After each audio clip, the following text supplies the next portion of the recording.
Hi friends, welcome back. So let's continue with our chapter.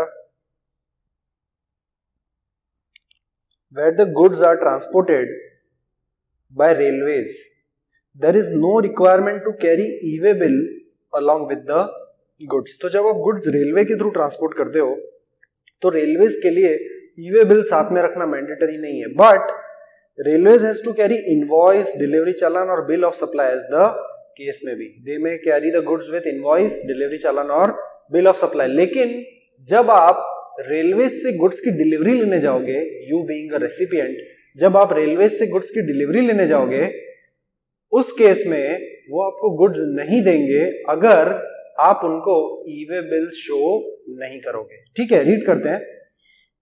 Further, e way bill generated for the movement is required to be produced at the time of delivery of goods. Railways shall not deliver the goods unless e-way bill required under the rules is produced at the time of delivery. ठीक है friends, clear है? Fine.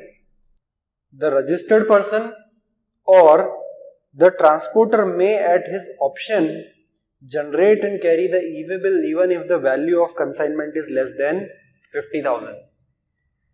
Even if the value of consignment is less than 50,000, the transporter or the supplier has the option to generate the e-way bill. ठीक है, अगर 50,000 से कम की value है तो भी आप at your own will e-way bill generate कर सकते हो. ठीक है. Where the consignments are supplied by an unregistered supplier to a recipient who is registered, the movement shall be said to be caused by such recipient if the recipient is known at the commencement of movement of goods. क्या बोला है? जब एक unregistered supplier एक registered recipient को goods supply करता है तो उस केस में movement of goods shall be deemed to be caused by the recipient. मतलब ऐसा मान लिया जाएगा कि गुड्स के लिए ट्रांसपोर्टेशन का अरेंजमेंट किसने किया था? रजिस्टर्ड रेसिपिएंट ने.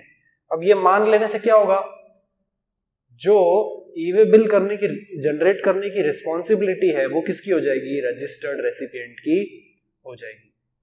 ठीक है. So good supplies by unregistered supplier to a registered recipient. इस केस में क्या होगा? ई-वे बिल जनरेट करने की रिस्पॉन्सिबिलिटी किसकी हो जाएगी? रजिस्टर्ड रेसिपिएंट की. When is it not mandatory to furnish the details of conveyance in part B? Explanation 2 to Rule 138 stipulates that e-way bill is valid for movement of goods by road only when the information is filled in part B. मतलब e-way bill में part B में जो information है, जो transportation की details है, वो fill करना मैंडेटरी है. लेकिन यहाँ पे दो एक्सेप्शंस दिए गए हैं जिसमें आप ट्रांसपोर्टेशन की डिटेल्स अगर फिल नहीं भी करते हो तो भी e-way bill को क्या माना जाएगा? वैलिड माना जाएगा. तो वो कौन से दो केसेस है ये मैं आपको बता रहा हूं. मान लीजिए आपका जो प्लेस ऑफ बिजनेस है वो है अहमदाबाद में. ठीक है. अहमदाबाद में क्या है आपका प्लेस ऑफ बिजनेस? आप कौन हो? सप्लायर. ठीक है. और आपका जो रेसिपिएंट है वो है एमपी में.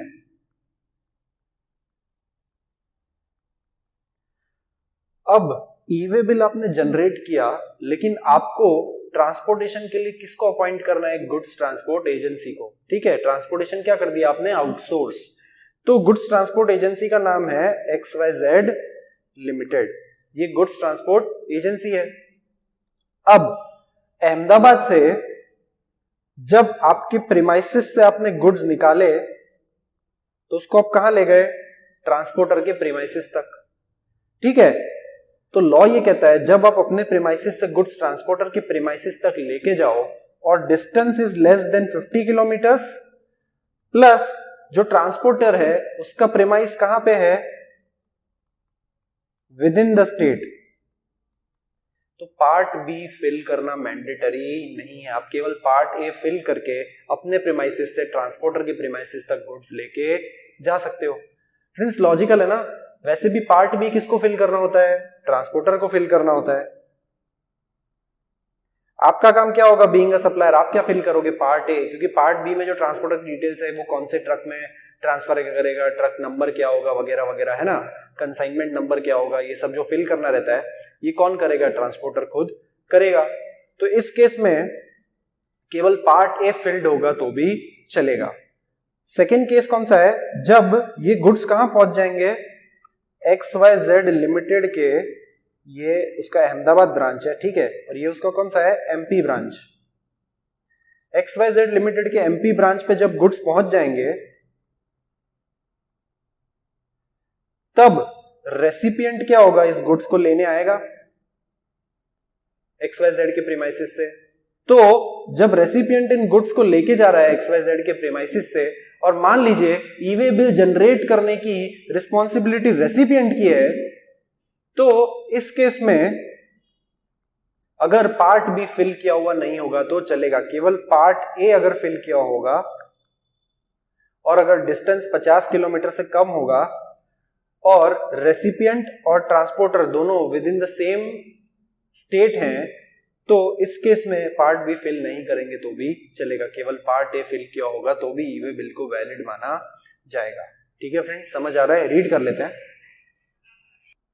However, details of conveyance may not be furnished in part B of the e-way bill where the goods are transported for a distance of up to 50 kilometers within the state or union territory. Up to 50 kilometers within the state or union territory अगर goods transport किए हैं by only filling part A और part B fill नहीं किया है, कौन से cases में, तो केस ए और केस बी में। केस ए क्या है, from the place of business of the consignor, मतलब place of business of supplier to the place of business of transporter for further transportation, from the place of business of transporter finally to the place of business of the consignee, मतलब transporter की place से कहां पे, recipient के premises पे। ठीक है, तो ये रहा केस 1।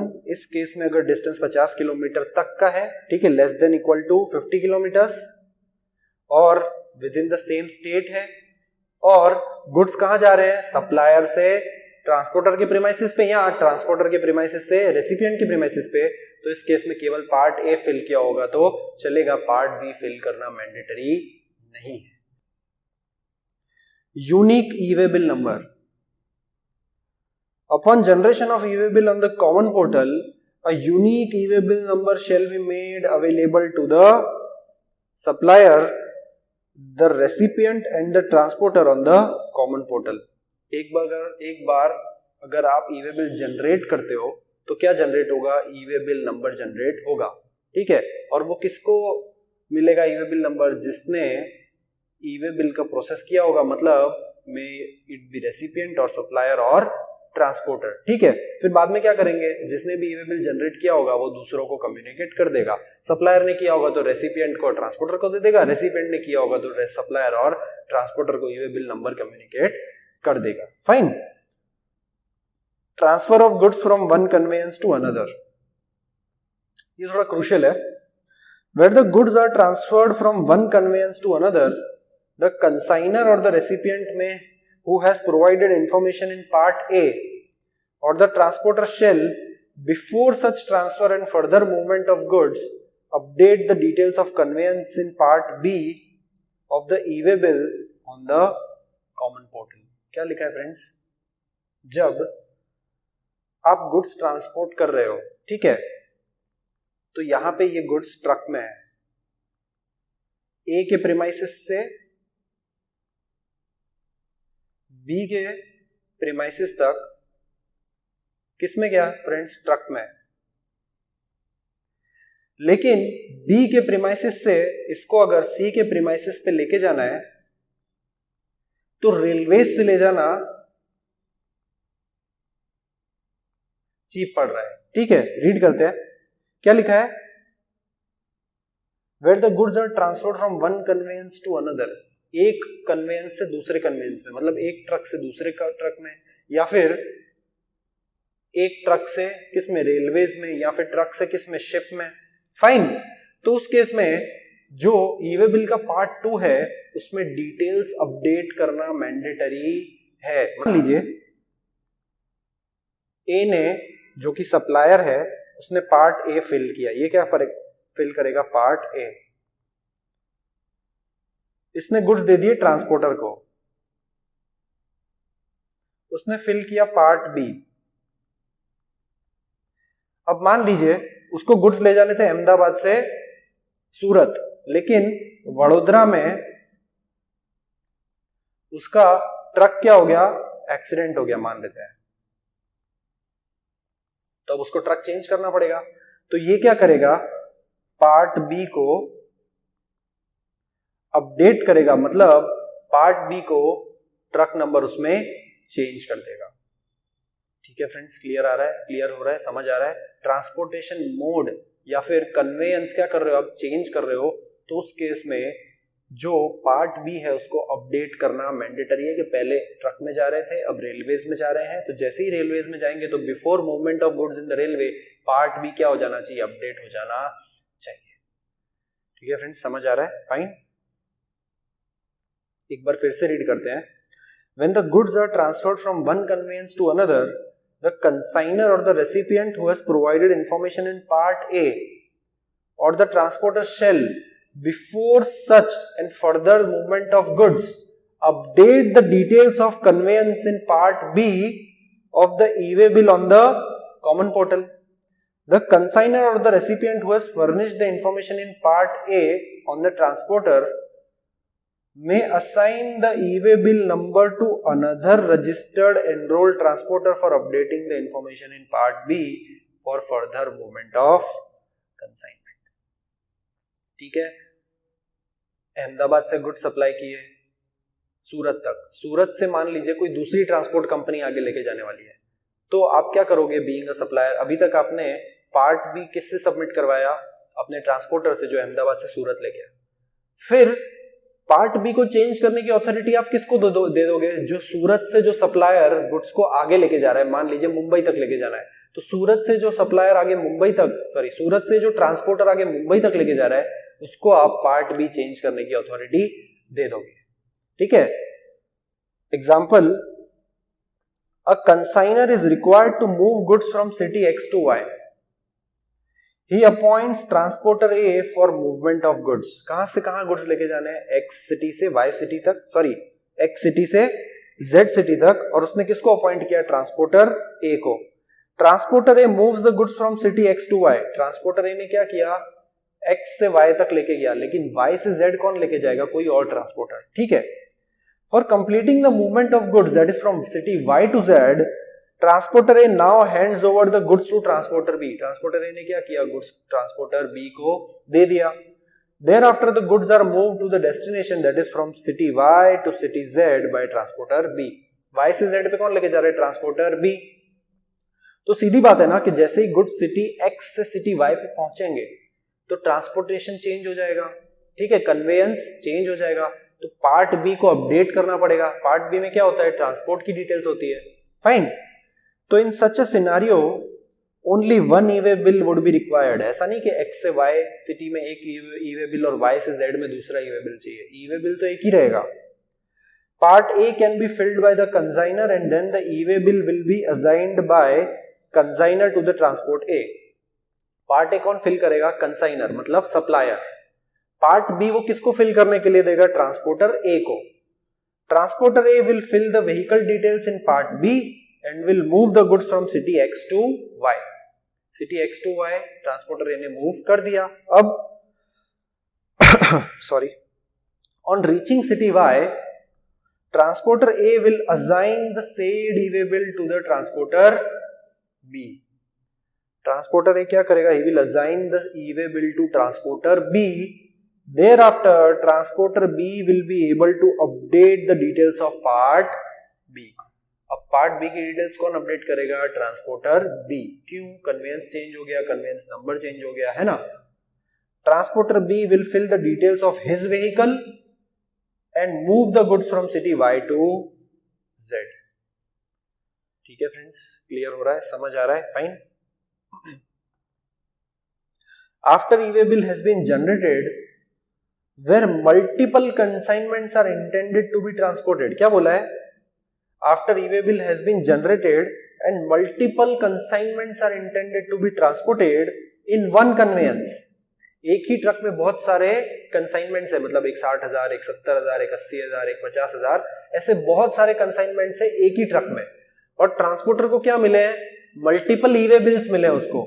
ठीक है, The transporter may indicate the serial number of e-way bills generated in respect of each such consignment electronically on the common portal and generate a consolidated e-way bill in form GST EWB02. क्या बोला है? Transporter है, उसके पास आए mister A, mister B, mister C. Mister A के goods 1.5 lakh के, mister B के 2 लाख के, मिस्टर सी के 3 लाख के। तीनों अलग अलग ई-वे बिल लेके आ गए ट्रांसपोर्टर के पास कि हमारे गुड्स क्या करो, आप ट्रांसपोर्ट करो। और ये सारे गुड्स एक ही कन्वेयंस में आ गए, एक ही ट्रक में। तो ट्रांसपोर्टर क्या करेगा? एक कंसोलिडेटेड ई-वे बिल जनरेट करेगा GST EWB02 में, जिसमें वो सभी इंडिविजुअल ई-वे बिल्स की डिटेल्स मेंशन करेगा। सभी इंडिविजुअल ई-वे बिल्स की डिटेल मतलब ए का ई-वे बिल, बी का ई-वे बिल, सी का ई-वे बिल, तीनों का ई-वे बिल नंबर वो किस में डालेगा? कंसोलिडेटेड ई-वे बिल में डालेगा। समझ आ रहा है फ्रेंड्स? और वो क्या जनरेट करेगा? एक कंसोलिडेटेड ई-वे बिल जनरेट करेगा। Consolidated e-way bill is a document containing the multiple e-way bills for multiple consignments being carried in one conveyance. Multiple consignments being carried in one conveyance. उसके लिए क्या generate होता है? Consolidated e-way bill.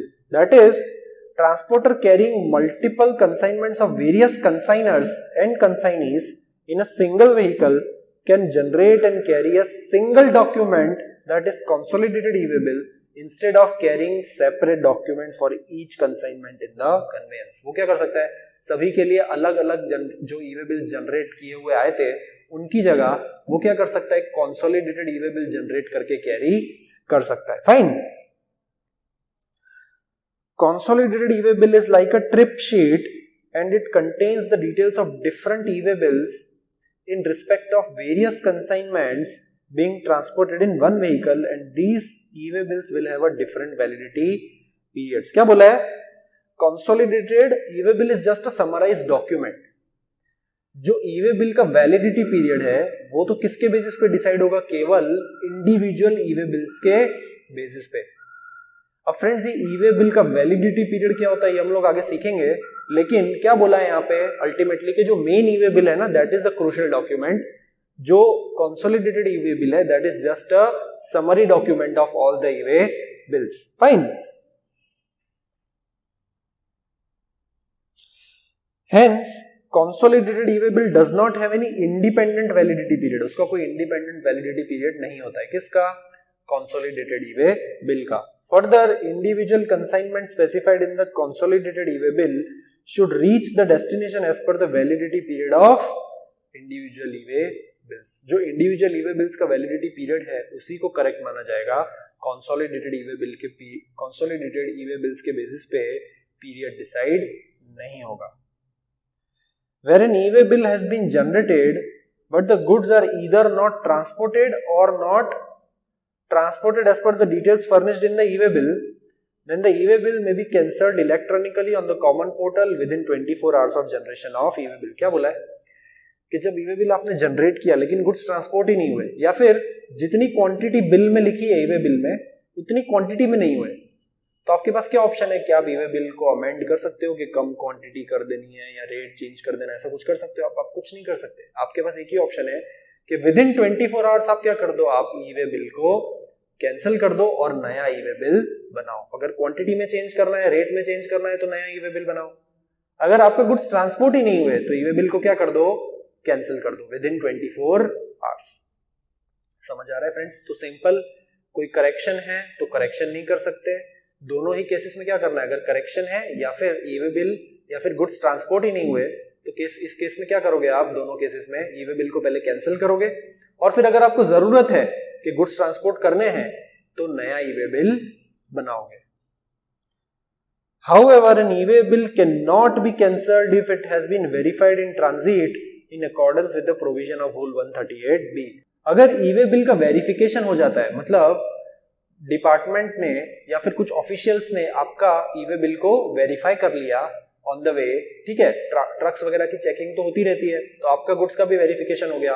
तो एक बार अगर verification हो गया, अगर विद इन 24 आवर्स ही हो गया तो फिर आप ई-वे बिल कैंसिल नहीं कर सकते हो।